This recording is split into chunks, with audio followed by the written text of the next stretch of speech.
So let's talk about money. Okay, everyone wants more money. Yes. So why does it always feel that no matter how much we earn, it's never enough? I think this one depends on our spending habits.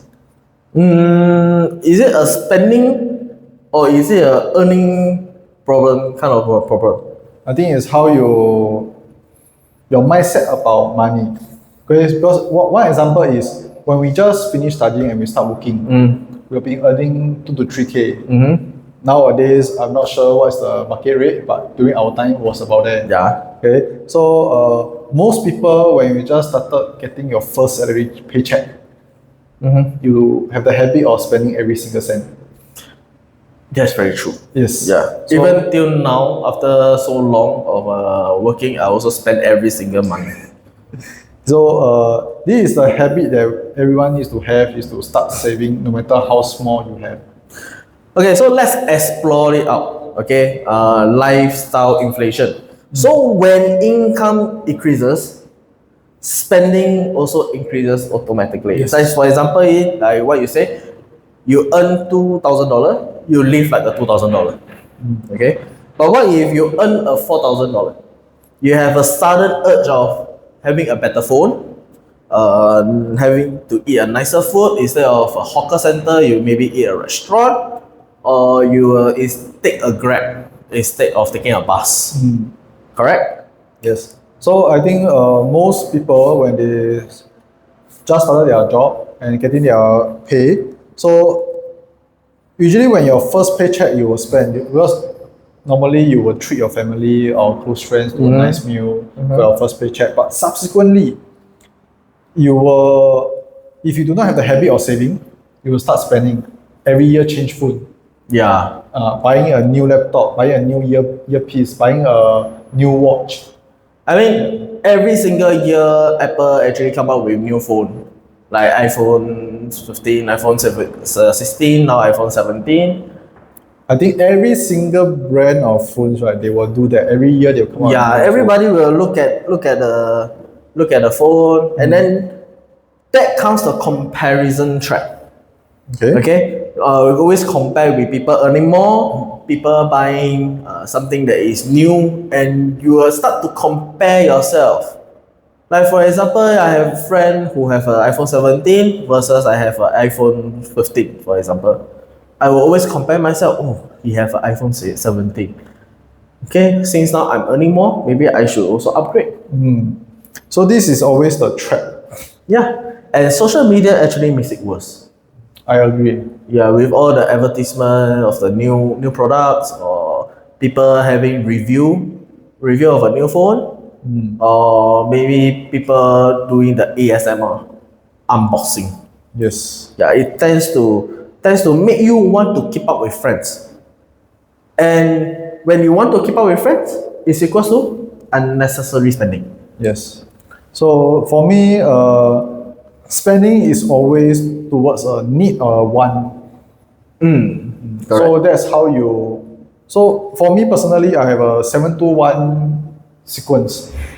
721. Yes. Can you elaborate that? Okay, so 70% of your money pay will be for your expenses, Okay. your food, your travel, Uh-huh. your grocery, your insurance. All these should be in the 70%. Okay. So this 20%, right, is something you save. Okay. Every month, no matter what happen, you have to have this habit of forced savings. Okay. So the best way is to put it into the bank with a fixed deposit. Fixed deposit. Then how about the 10%? 10% is something that you save for something you want. So this 10% might be very small amount when you just started working, because 10% of a 2K is about 200. 200, what can you use on? What can you buy? To be honest, you can't buy a phone, you can't buy you might only have enough money to have travel to Malaysia. Anything further, it cost more the ticket. Okay, so for example, you are earning a 2K. You say that 10% for something that you buy. So every single year, Apple actually come out with new products. So every single month, you save that $200. In a year, you got 2,400. Yeah, and then that's just nice. You can buy an iPhone something Yes. Pro Max with better specs.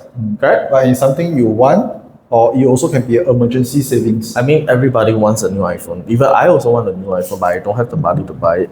Yes, but you should never touch your 20% of savings. So that 20% is actually a security. A Yes. sense of security, Yes, mental yes. security. Because many people don't want to just to be rich. They also don't want financial stress. I think everyone wants to be rich, but not rich in a way that you can anyhow spend the money. More like Yeah. you don't want to be stressed about money. That's Yes. what people want to be rich about. Yeah, they don't want financial Correct. stress. Okay, so let's discuss on why our money disappear quickly. Okay, so for my point of view, it's all the hidden expenses such as subscriptions.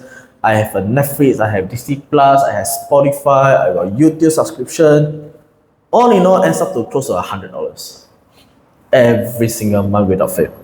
Okay, there's also some impulse purchases from Shopee, from Lazada, whenever there is a Shopee sales, 1-1 sales, the 10-10 sales, the 12-12 sales, the Christmas snatch, Black Friday. Black Friday, Cyber Friday, all this kind of impulse buy that we have. I Okay, think so. This one is how everyone needs to control their impulse. Yeah. Every time before you spend money to buy something, you need to think about, do I really need it? And you need to ask yourself 3 times. yeah, do I really need it? Do I actually need a Netflix and a Disney Plus account? I mean, my kids use Netflix. I don't use Netflix and Disney Plus, so why do I still keep my Disney Plus?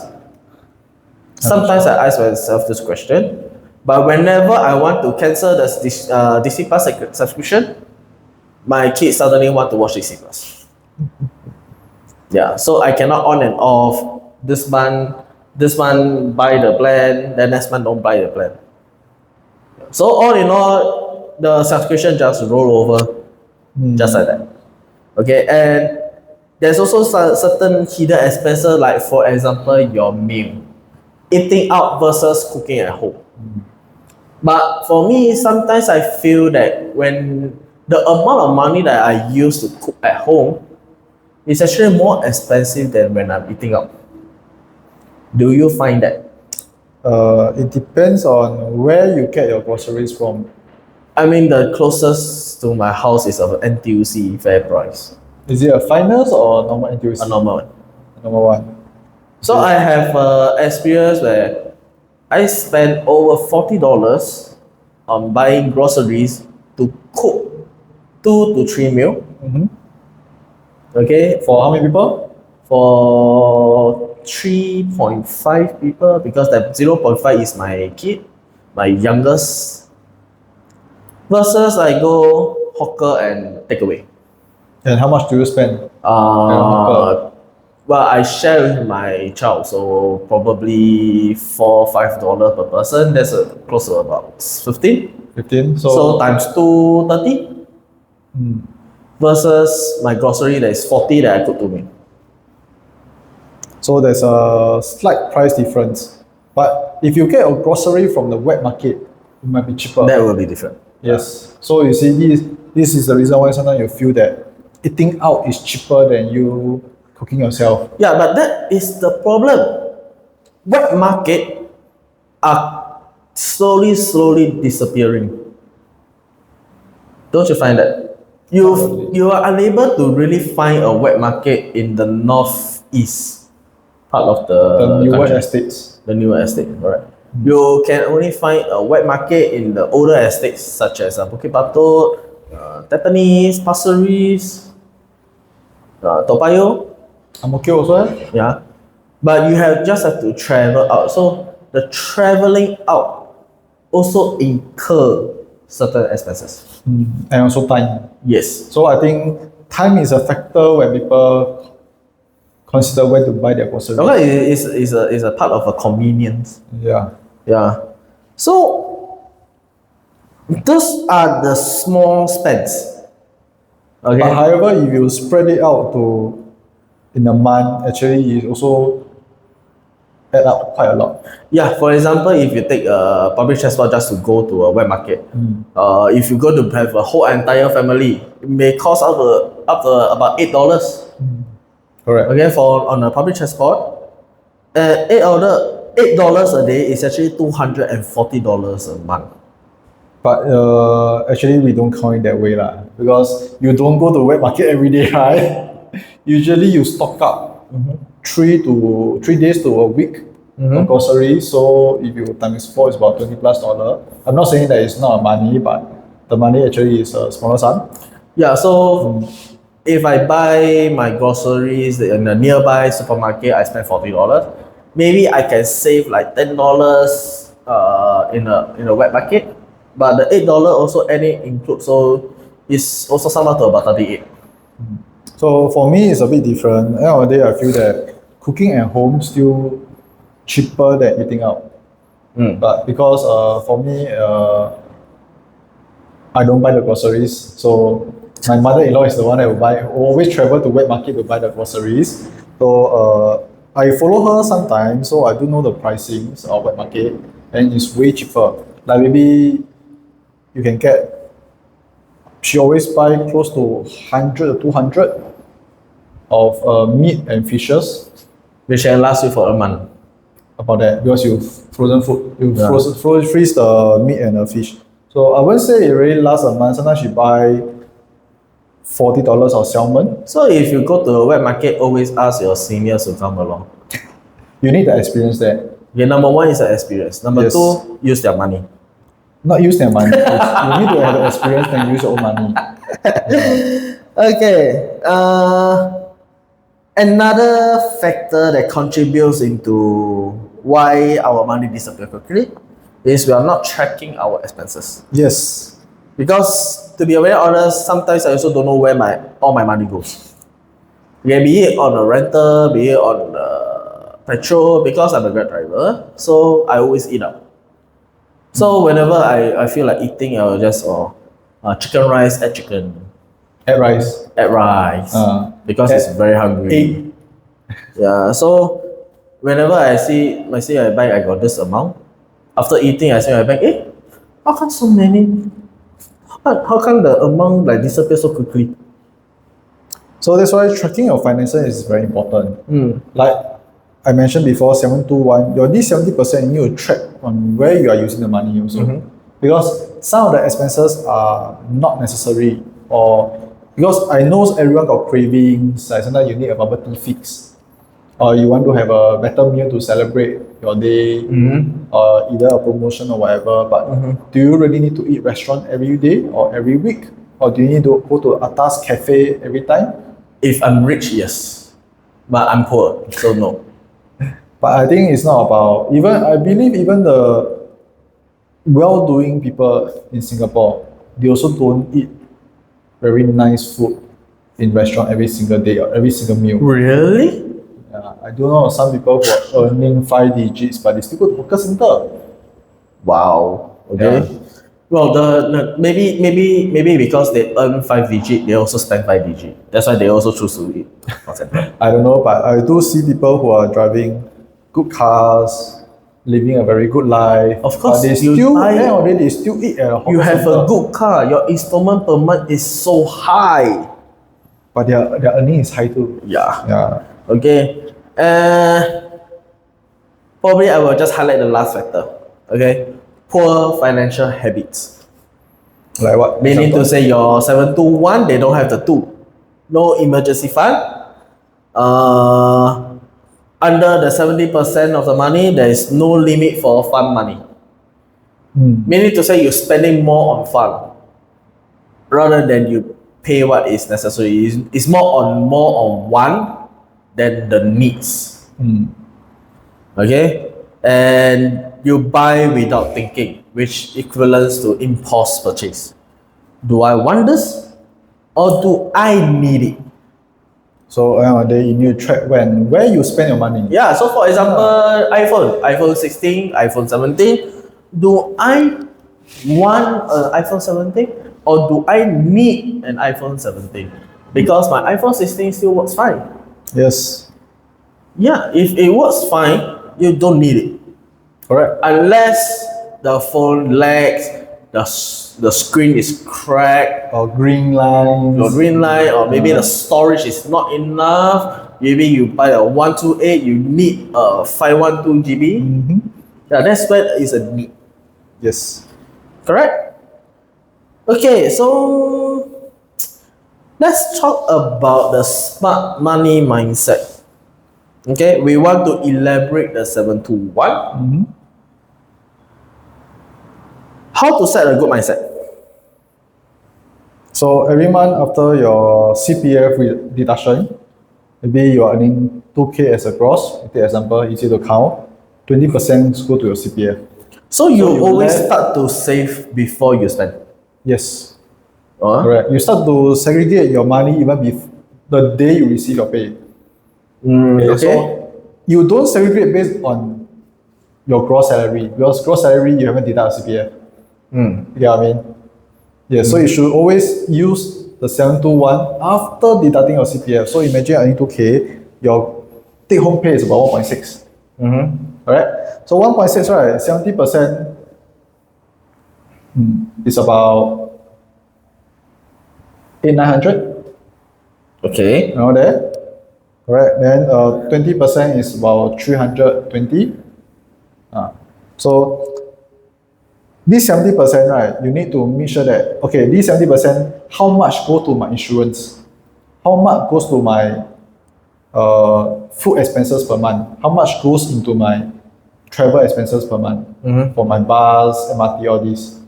Yes. So it's very hard for you to see a deduction if you do not record it down. Yeah, so for the first 3 to 6 months, maybe you would take a bit more painful for you to trade out every single dollar spent, every single cent you spend. Okay. After 3 to 6 months, you know where your expenses are at. Okay. Maybe this month you have 10 cup of bubble tea. Next month you have 5 cup of bubble tea. Following month you have 15 cup of bubble tea.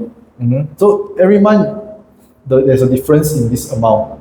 But average out, you know how much per month you are spending. After a while, you have the habit of recording down, right? After 3 to 6 months, you will think that, oh, this month I have a few cup of bubble tea, I need to cut down already. Okay. This thinking. So this 70% is very clear cut on what you use on. And this 20% is a forced saving. So every month you take the money, you put it in your bank, that's the end of story. Once you save up a certain amount, what you can do with this 28% is invest. Invest. Yes. So by invest, we focus on increasing the income. Focusing on increase the savings. Yes. Okay. Because you do not let money sit in the bank and gain the interest. To be honest, the interest is not enough. Okay, to fight with inflation of even inflation for lifestyle or inflation of the market.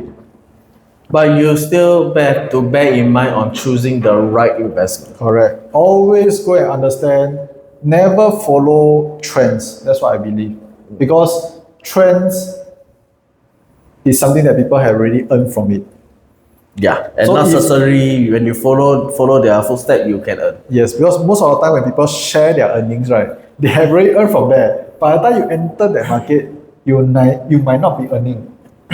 But I know do not invest on something that you do not understand. Because I do have some lousy investment. Yeah. Yes. So I invest on something that I do not really understand, and I How much lost about 20K. Wow. Okay. Yes. So those are the mistakes that we make with money. And apart from that, a bad investment, blindly following friends or the investment or the influencer things. Number one thing that I personally experienced, not understanding credit cards, fall into a debt trap, and taking loans without planning.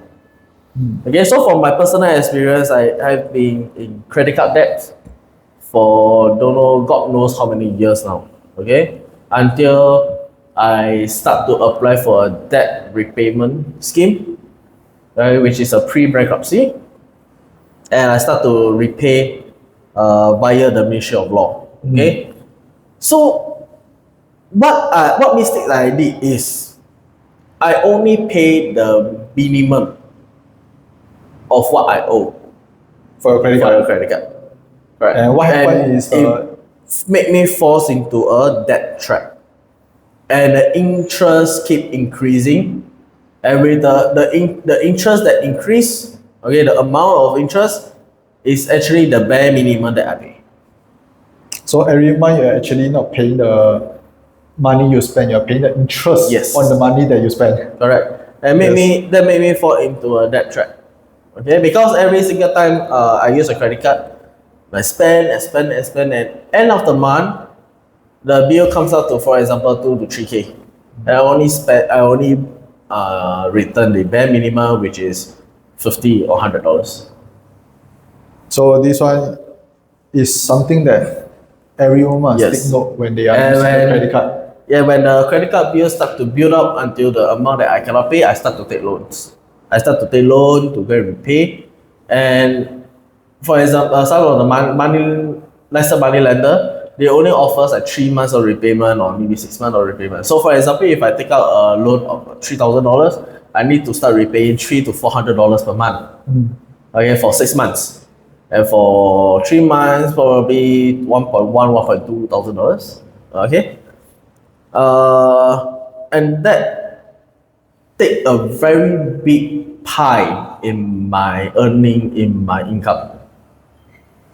So that makes me fall into a loan trap again. But I think many people are unable to avoid certain loans Yes, for example, car loan, renovation loan, and housing loan. yeah, and housing loan we can use CPF by the Yes, way. correct. And there are also many people who buy based on money installments and not the total cost. So, for example, televisions, all the big purchases like furnishings, etc. So, those money installments also take a very big chunk in your personal earning. Okay, which also incur certain loss in your 70% of spending. Correct. Yeah. So for credit card, for people who like to use credit card, right, to buy something they want, you must always remember this falls under the 70%.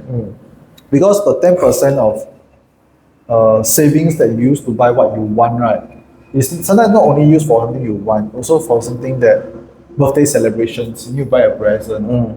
Yeah. So this also fall under 10%. Because this one is additional money that you spend out of your normal 70% one. So this 10% is more of a backup funds for you for throughout the year.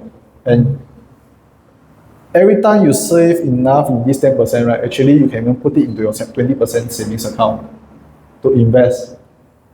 So many people think that, oh, I never mind, I got 20%, it's always enough, it's always enough.